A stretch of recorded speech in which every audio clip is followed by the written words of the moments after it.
And complexity can be the first casualty of media coverage, given the nature of the business. And so it creates an extraordinary challenge for us. You know, how does one communicate compassion and concern while at the same time correcting the factual record? If we're not careful, we sound too clinical and disinterested.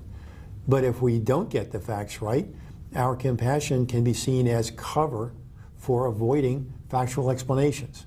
And so, you know, the ongoing challenge for us is to continue to keep the public informed, recognizing the limitations of the mechanisms available to us to do that. And that continues to be a challenge. Having an opportunity to speak at a little bit of length at least allows us to do some context, to share information that one can't share in a soundbite, and to provide people with some comfort that we're aware of what's going on, that we fundamentally understand the nature of our business and make corrections when appropriate. So with the recent incident, what role does the Critical Incident Review Board play? I know you'd mentioned it briefly at a press conference. We're just kind of looking for a little more detail, whatever you can say. Well, we recognize that every critical incident is, in fact, not just a circumstance in which we're holding ourselves accountable. It also has to be professionally a learning experience for us. You know, what did we do right? What did we do wrong? What could we have done more quickly? Did our policy anticipate this? Was there a training solution? Is there a policy solution? Is there a supervisory solution? What kind of corrections do we need to make going forward so that that incident is handled more effectively next time?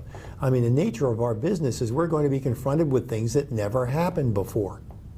I mean, everything that happens in policing cannot be covered by a policy, or we would have policies that, you know, were literally tens of thousands of pages. We cannot anticipate the extraordinary variety of human conditions, circumstances, and incidents we'll be confronted with.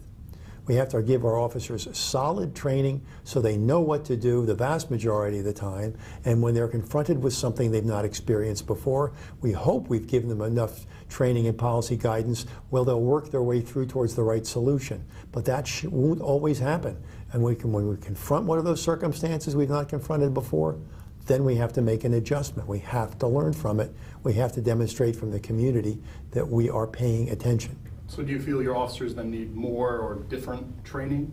Well, what I feel our officers need is training that is constantly keeping up with the times. What they need is training that's current. Believe me, officers today receive in basic training 3 times as much training as I did when I was an officer.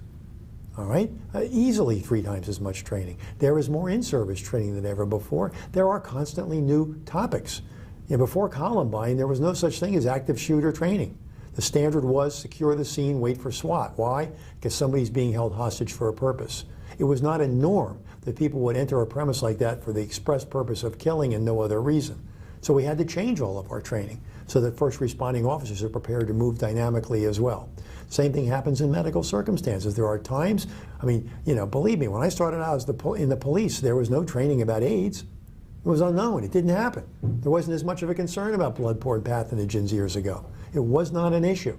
So training constantly has to evolve and change in response to new conditions, new circumstances, and new experiences. Before I move on to the county parks proposal, is there anything else that you wanted to get out there involving Derek Williams or any of the surrounding issues that have arisen because of it? I think when it comes to the Derek Williams case, we need to make a couple of things abundantly clear. First and foremost, the Milwaukee Police Department recognizes that the video of this dramatic incident is shocking, particularly to those who have never seen such a situation before. And to many people, it appears to indicate that this police department is somehow callous or indifferent to the medical needs of prisoners. That is not the case. We recognize that this video looks like that.